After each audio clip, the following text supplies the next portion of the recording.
गजा में शांति बहाल की संभावना दिख रही है क्योंकि अमेरिकी राष्ट्रपति डोनाल्ड ट्रंप के जो प्रस्ताव थे उस पर पहले चरण को लेकर हमास और इजराइल के बीच समझौता बनता हुआ दिख रहा है। दोनों सहमत नजर आ रहे हैं और इस मुद्दे पर भारत की तरफ से पहली प्रतिक्रिया भी सामने आई है। इसके अलावा पाकिस्तान की तरफ से भी बयान सामने आया है। सोनम, सबसे पहले आप इस पूरे मसले पर भारत की तरफ से किसका बयान आया है और क्या कुछ कहा गया है वो दर्शकों को बताइए। तो जैसे ही समझौता हुआ तो फिर प्रधानमंत्री मोदी का एक्स पर पोस्ट आया। उन्होंने जो है इजराइल के प्रधानमंत्री बेंजामिन नेतन्याहू की तारीफ की और इसी के साथ उन्होंने लिखा कि हम राष्ट्रपति ट्रंप की शांति योजना के पहले चरण पर जो समझौता हुआ है उसका स्वागत करते हैं। ये प्रधानमंत्री नेतन्याहू के जो मजबूत नेतृत्व है, यानी कि उनकी जो स्ट्रॉन्ग लीडरशिप है, उसका प्रतिबिंब है। साथ ही आगे उन्होंने कहा कि अब हमें उम्मीद है कि बंधकों की रिहाई और जो गाजा के लोग हैं उनको मानवीय सहायता पहुंचने से जो है राहत मिलेगी और इसी के साथ जो परमानेंट पीस है उसका रास्ता अब खुल जाएगा। सीधे तौर पर भारत की तरफ से ये बयान सामने आया है कि वहां पर शांति का रास्ता खुलेगा। प्रधानमंत्री नरेंद्र मोदी ने नेतन्याहू की स्ट्रॉन्ग लीडरशिप की भी जमकर तारीफ की है। तो प्रधानमंत्री ने तारीफ की है इजराइल के प्रधानमंत्री बेंजामिन नेतन्याहू की, लेकिन पाकिस्तान की तरफ से क्या बयान सामने आया है, क्योंकि पाकिस्तान लगातार हमास को समर्थन भी देता रहा है और इजराइल का कट्टर दुश्मन माना जाता है। तो पाकिस्तान की तरफ से इस पूरे मसले पर क्या प्रतिक्रिया सामने आई? और रजत, यहाँ पर पाकिस्तान की प्रतिक्रिया इसलिए भी अहम हो जाती है क्योंकि हमने देखा था कि पाकिस्तान ने जब ट्रंप के गाजा प्लान का सपोर्ट किया था तो पाकिस्तान में ही किरकिरी होने लगी थी। सवाल ये उठने लगे थे कि क्या पाकिस्तान अब इजराइल को मान्यता देने जा रहा है, जो पाकिस्तान इजराइल को कभी मान्यता नहीं देता था। तो ये सवाल उठ रहे थे और इसी को लेकर जो है पाकिस्तान से बयान भी आया था कि जो हमने प्रस्ताव पेश किया था, जो हमने पॉइंट्स दिए थे, वो ट्रंप के प्लान में है ही नहीं। लेकिन अब पाकिस्तान की तरफ से बयान आया है। पाकिस्तान ने कहा है, शहबाज शरीफ का बयान है, उन्होंने एक्स पर पोस्ट करते हुए कहा कि जो गाजा में नरसंहार को समाप्त करने वाले समझौते की जो घोषणा है वो मिडल ईस्ट में स्थायी शांति सुनिश्चित करने का एक ऐतिहासिक अवसर है। उन्होंने कहा कि जो संवाद और वार्ता की जो पूरी प्रक्रिया है उसमें राष्ट्रपति ट्रंप का जो नेतृत्व है, उनकी लीडरशिप है, उसने विश्व शांति के प्रति उनकी जो अटूट प्रतिबद्धता है उसको दर्शाया है। साथ ही उन्होंने कहा कि जो कतर, मिस्र और तुर्की के जो दृढ़ और बुद्धिमान नेताओं ने भी जो है समझौते के लिए अनटायरिंग प्रयास की, उनकी हम सराहना करते हैं। सीधे तौर पर तुर्की की भी यहाँ तारीफ की है। वही तुर्की है जो ऑपरेशन सिंदूर के दरमियान पाकिस्तान के साथ खड़ा नजर आया था। तो तुर्की को भी पाकिस्तान की तरफ से क्रेडिट देने की कोशिश नजर आ रही है। साथ ही शहबाज शरीफ ने अब जो है फिलिस्तीन के समर्थन में बात बोली है कि हमें फिलिस्तीनी लोगों को श्रद्धांजलि देनी चाहिए जिन्होंने अभूतपूर्व रूप से जो है कष्ट सहे हैं, जो कभी भी दोहराया नहीं जाना चाहिए। उन्होंने मस्जिद अल अक्सा का भी जिक्र किया और कहा कि हाल ही में जो उकसावे की घटना हुई थी उस पर मैं गहरी चिंता व्यक्त करता हूँ और उसकी कड़ी निंदा करता हूँ, क्योंकि दुनिया पर जो है कब्जा करने वालों और जो अवैध रूप से बसने वालों को दुनिया को उसका जवाबदेह ठहराना होगा और ऐसी किसी भी कार्रवाई पर निशाना जिस तरीके से कहीं न कहीं पाकिस्तान के प्रधानमंत्री शहबाज शरीफ की तरफ से यहूदियों पर निशाना साधा गया है। हाँ, बिल्कुल सही, क्योंकि वो हमेशा से ही फिलिस्तीन के समर्थन में खड़े नजर आए हैं और पाकिस्तान भी हमेशा से ही फिलिस्तीन का समर्थन करता हुआ दिखा है। और यहाँ पर उन्होंने जो है राष्ट्रपति ट्रंप की तारीफ की और कहा कि उन्होंने तनाव कम करने का जो साहस किया है और जो स्थायी शांति का मार्ग उन्होंने प्रशस्त किया है, उनके अगर प्रयासों में अब अगर कोई बीच में अड़चन पैदा करता है तो हम चाहते हैं कि ऐसा ना हो, क्योंकि उनके जो प्रयास हैं ये उनको कमज़ोर करेगा।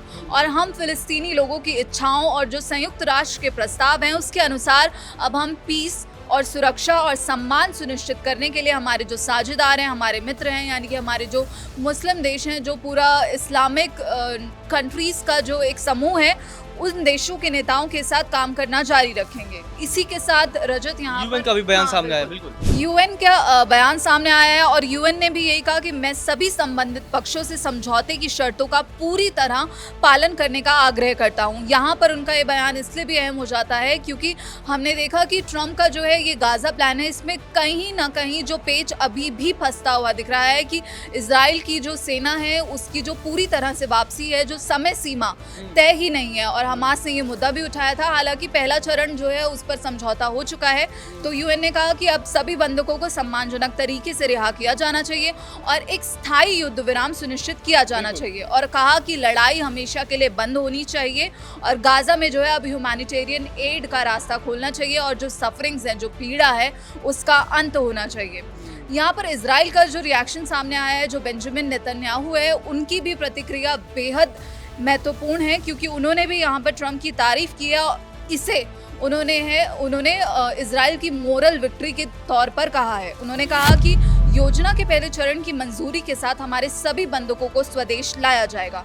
ये एक कूटनीतिक सफलता है और इजराइल राज्य के लिए एक राष्ट्रीय एवं नैतिक जीत है। तो यहाँ पर उन्होंने कहा कि ये इजराइल की एक सबसे बड़ी जीत है।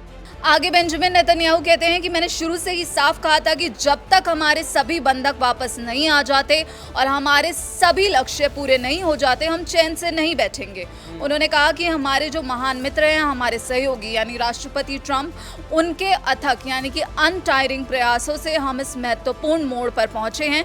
मैं राष्ट्रपति ट्रंप को उनके नेतृत्व, उनकी साझेदारी, उनकी लीडरशिप और इजराइल की सुरक्षा तथा हमारे बंधकों की जो स्वतंत्रता है उसके प्रति जो ट्रंप की अटूट प्रतिबद्धता है उसके लिए धन्यवाद देता हूं। साथ ही उन्होंने लास्ट में तीन लाइनें लिखी और कहा कि ईश्वर इजराइल का भला करे, ईश्वर अमेरिका का भला करे, ईश्वर हमारे महान गठबंधन का अमेरिका के साथ गजा में शांति के मसले को लेकर अमेरिका के साथ दोस्ती की प्रतिबद्धता जताते हुए भी इजराइल के प्रधानमंत्री बेंजामिन नेतन्याहू नजर आए। तो इससे पहले ट्रंप का क्या बयान सामने आया था, क्योंकि अमेरिका इसमें एक भूमिका मीडिएटर की भूमिका में शुरू से रहा है, और ट्रंप की तरफ से क्या कुछ बयान आया था? ट्रंप का रिएक्शन भी इसलिए अहम हो जाता है क्योंकि ट्रंप हर जगह अपना जो है युद्ध विराम का झंडा लेकर फिरते रहते हैं और राष्ट्रपति ट्रंप ने भी यही लिखा कि मुझे ये बताते हुए गर्व हो रहा है कि इजराइल और हमास ने जो है पहले चरण पर सहमति दी है और इसका मतलब ये है कि अब सभी बंधक जल्द ही रिहा हो जाएंगे। उन्होंने साथ ही कहा कि ये अरब और मुस्लिम दुनिया, इजराइल, आसपास के देशों और अमेरिका के लिए एक महान दिन है।